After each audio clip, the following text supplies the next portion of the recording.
passer.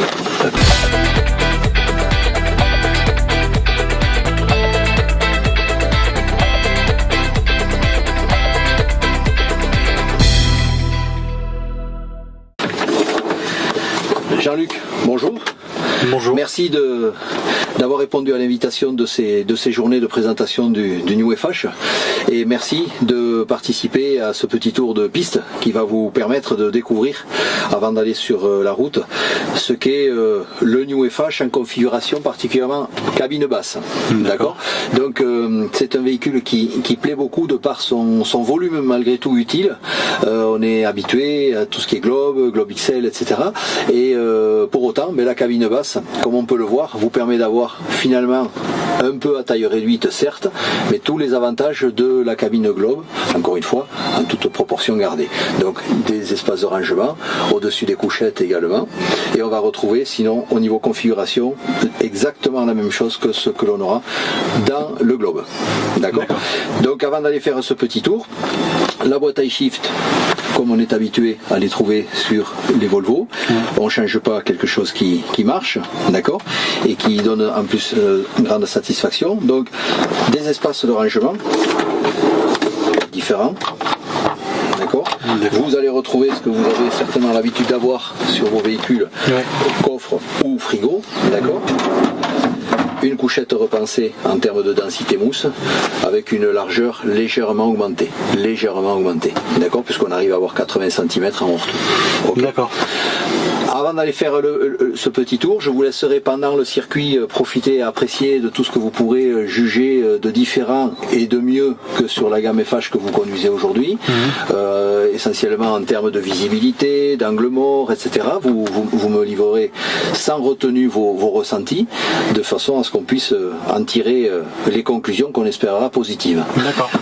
Alors, contrairement à votre véhicule actuel, la colonne de direction peut permettre un réglage en deux positions. 1, la colonne, et 2, juste l'inclinaison du volant. Et je vois que vous l'avez déjà réglé, vous l'avez trouvé très facilement, et on peut avoir un volant relativement droit, ou au contraire très à plat.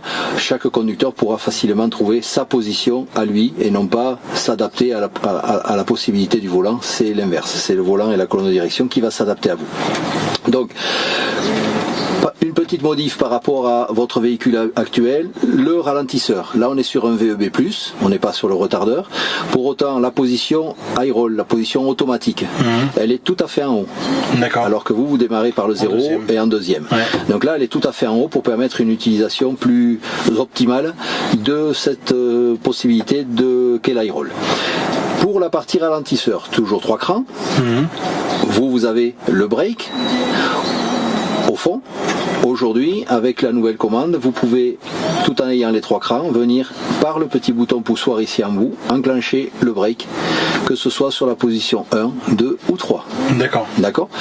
Et dernier petit détail avant de partir, même si vous l'utiliserez beaucoup plus sur la route, on ne va pas pouvoir l'utiliser ici, de par la configuration du circuit, toute la partie régulateur. Ouais. Régulateur avec l'adaptateur de distance par rapport réglable, suivant le véhicule, par rapport au véhicule qui vous précède, et couplé au régulateur, particulièrement intéressant donc, là ici, qui mémorise le parcours et qui vous restitue, dès lors que le véhicule est passé une fois, qui vous restituera le parcours et qui viendra compléter l'utilité dans ce cas-là du régulateur, à savoir que là ici va toujours vous permettre de rouler à la vitesse que vous aurez choisi, mais sur le meilleur rapport, au meilleur régime, en utilisant au maximum le couple. D'accord. Mais vous le verrez encore une fois sur la partie route beaucoup plus facilement. Donc on peut démarrer, je vais vous expliquer deux, trois autres points tout en roulant. D'accord. D'accord.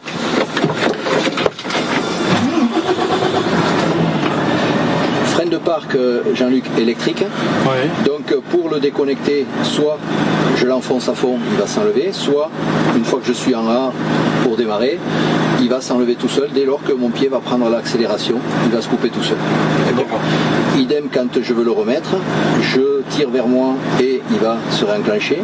Si je ne le fais pas, dès que je coupe le contact, automatiquement il se mettra en sécurité, donc il s'actionnera.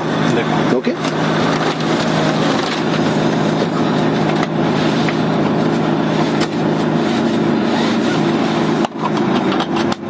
Automatiquement, d'accord. Automatiquement. Ça permet des fois un démarrage plus doux. En côte par exemple. En côte par exemple. Donc, mais on va travailler entre guillemets, on va profiter de la petite démo pour essayer le démarrage en côte avec les deux possibilités qu'il y a sur ce véhicule d'aide au démarrage en côte, justement, sans utiliser le frein de parc. Donc là on va partir sur la droite, on va suivre les petits panneaux bleus Volvo.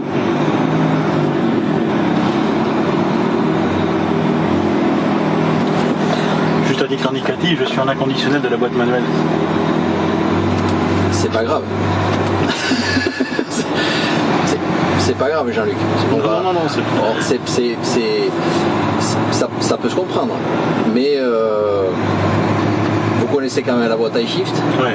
Donc avec tous ces avantages. Hein, mais après, on ne peut pas empêcher l'inconditionnel de la boîte manuelle. je vous promets. On va tout faire pour vous convaincre, mais c'est pas le but premier de la journée.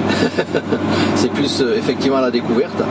Là, on va se permettre, dès qu'on sera revenu en ligne droite, tout en prenant une petite accélération, de relâcher l'accélérateur aussi assez vite pour voir qu'il va se mettre en high roll très très rapidement. Voilà, vous pouvez d'ores et déjà lâcher l'accélérateur.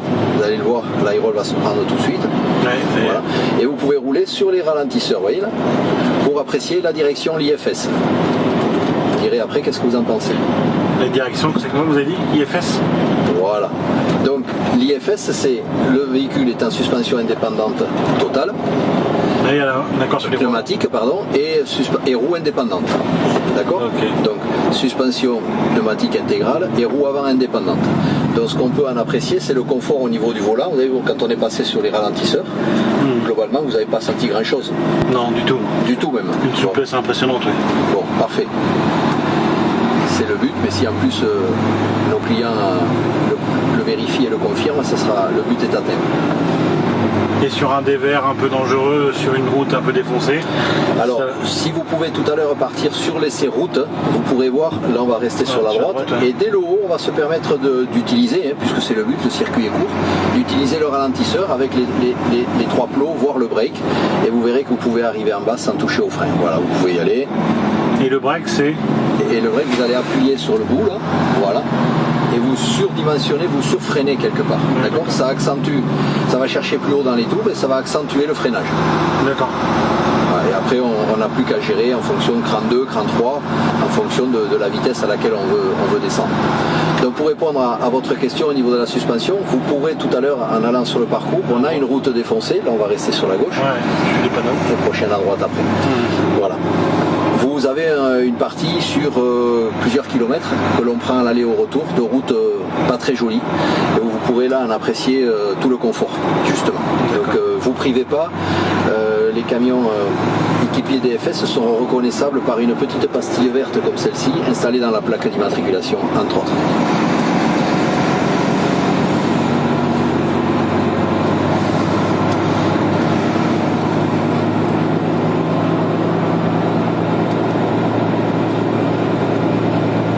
Chargé, hein, et là on va tourner à gauche ici et là on est à 42 tonnes 42 tonnes 500 EV donc un bon compromis. Il en manque 2 pour être dans les clous, mais bon, 42 c'est déjà bien. Comment vous le ressentez en termes de position de conduite, poste de conduite? Vous vous sentez à l'aise? Il y a plus de place que dans le classique, dans l'actuel. D'accord. Au niveau des jambes, entre autres, comme c'est assez grand. Oui, oui. La position du siège permet un réglage, un recul plus important. Ouais. Et puis surtout, de venir réadapter le volant vraiment à soi, c'est quand même un élément intéressant. Donc là à gauche, on va redescendre vers les quilles.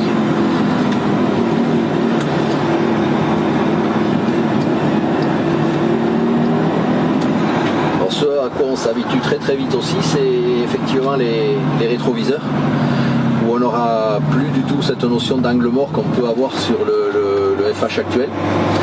On n'est plus obligé d'aller chercher dans les ronds-points, vous savez. Les voitures qui sont dangereuses derrière. Voilà, vous avez constaté qu'on avait ce petit souci sur le FH actuel. Là, on l'a plus de par le fait que les bras de rétro ont été reculés, la fluidité dans la forme du rétroviseur, tout en gardant l'efficacité. Le grand angle, il est impressionnant, par contre, ça fait bizarre d'avoir le studio, il est quand même plus petit. Il est quand même plus petit, oui. Ouais. profiter, Jean-Luc, de cette pente pour s'arrêter et pour faire l'aide au démarrage en côte. D'accord. On va essayer les deux systèmes. Donc là, on a le système avec l'interrupteur, comme vous avez, j'imagine, sur votre véhicule. Donc pour ça, on l'active. On peut faire 20, 25 démarrages en côte, 50, peu importe. Tant qu'on n'a pas coupé le contact, il va rester actif. D'accord. Donc là, effectivement, voilà, on peut lâcher voilà, vous avez lâché, et pour autant, le camion ne recule pas. Il va reculer au bout d'à peu près 3 secondes. D'accord. C'est largement suffisant pour reprendre l'accélérateur. Voilà, on reprend. Et ça permet, vous allez le voir tout seul, un démarrage beaucoup plus en souplesse. D'accord. Alors l'autre système, si Jean-Luc, si vous voulez bien vous arrêter à nouveau, vous allez voir, il est moins connu celui-là, mais il est sympa aussi. Alors, je le désaccouple, je désactive celui-ci. D'accord. Et je vais prendre la palette ici. Oui. Je vais en hauteur venir vers moi. Ouais. Je suis frein mis, effectivement, et je vais avoir le même effet quand je vais lâcher. Vous voyez, le camion ne recule pas. Et là, vous pouvez redémarrer de la même manière. Si vous voulez le refaire vous-même, il n'y a aucun souci. Ouais. Alors, cette action-là de manipulation palette peut vous servir aussi pour tout ce qui va être essai de traction. Trop souvent oublié par bon nombre de conducteurs aujourd'hui. D'accord. Donc, c'est facile. Même à la limite, on m'a préparé mon ensemble pendant ma coupure, etc. Je suis prêt à démarrer, ok, tout va bien, les flexibles sont attelés, sont bien accrochés, etc. Tout est ok. Sauf que ça me prend même pas 2 secondes, simplement l'idée d'y penser, que d'actionner ma palette pour voir si mon attelage est correctement fait. Voilà, vous avez aussi cette retenue. D'accord. Ça c'est plus pratique qu'ici. Et c'est plus pratique que là, beaucoup plus accessible. Ouais. Il suffirait qu'il y ait un véhicule qui fasse, comme on dit, une crasse devant vous, qui vous surprend, vous, entre guillemets, vous plantez tout. Effectivement, hop, pour redémarrer, vous pouvez travailler beaucoup plus facilement à la palette. Donc il y a les deux possibilités.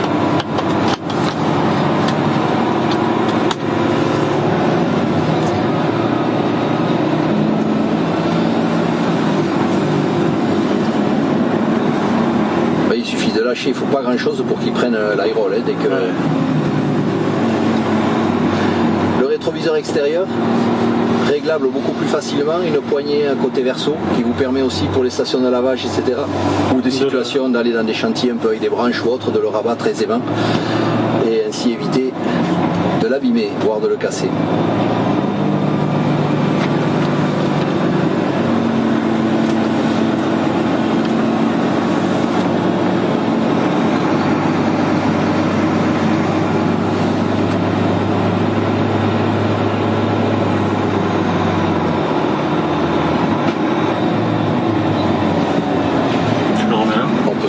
Là, voilà, très très bien.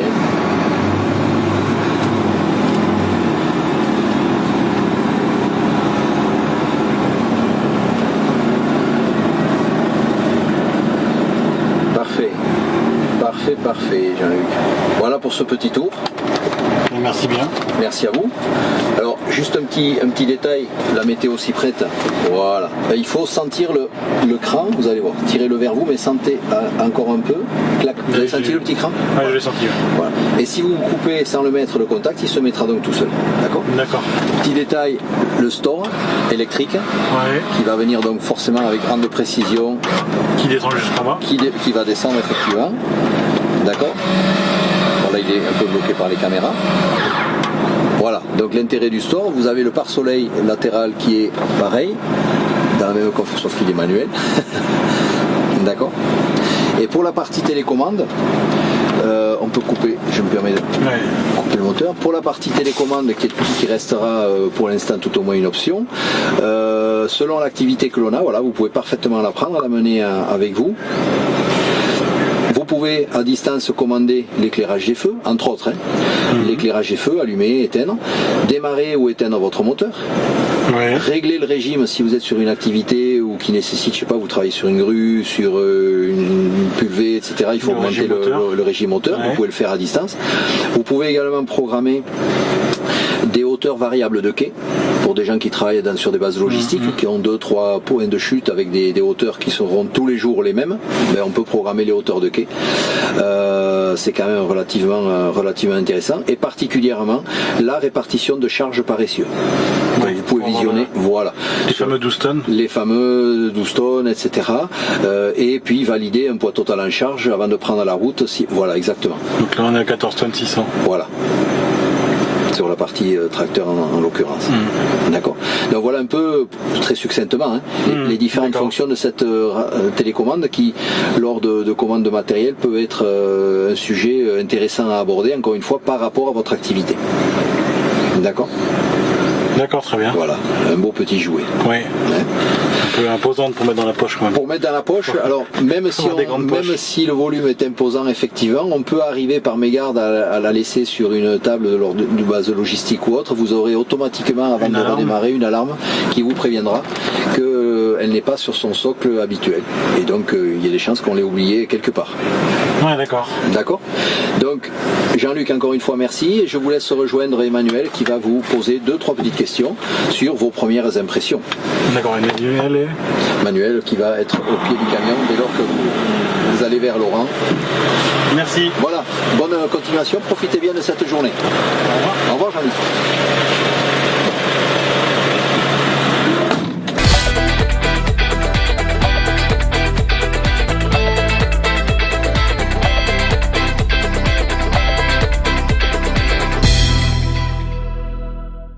Quelles sont vos impressions après avoir essayé le nouveau Volvo FH? Donc une impression de souplesse et d'efficacité, avec vraiment impressionné par l'essieu avant avec les roues indépendantes. Quand on a pris les ralentisseurs là-bas, c'est vraiment ça a éteint complètement les secousses, quoi. Donc une vraie impression de confort. Ouais. À la conduite aussi? Sur la conduite aussi, ouais. Sur les dévers, bon là il n'y avait pas de rond-point, mais sur les virages accentués, ouais, vraiment situation de confort, ouais. Et quel aspect de ce nouveau Volvo FH vous a particulièrement séduit? La technologie, le nouveau tableau de bord. Toute la planche de bord est vraiment intéressante pour pouvoir gérer les consommations de gasoil. C'est beaucoup plus précis sur les temps de conduite aussi. C'est vraiment intéressant les progressions qui ont été faites. Vous trouvez que Volvo apporte une réponse aux problèmes de consommation justement avec ce camion? Disons qu'avant il y avait un problème sur l'ancienne génération, c'est qu'on n'avait pas la virgule, on ne pouvait pas voir les décimales. Et on passait de 33 à 34 litres sans avoir réellement vu l'augmentation au fur et à mesure. Tandis que là avec les décimales on va pouvoir vraiment ajuster et faire des efforts au niveau de la consommation. Très bien, je vous remercie monsieur.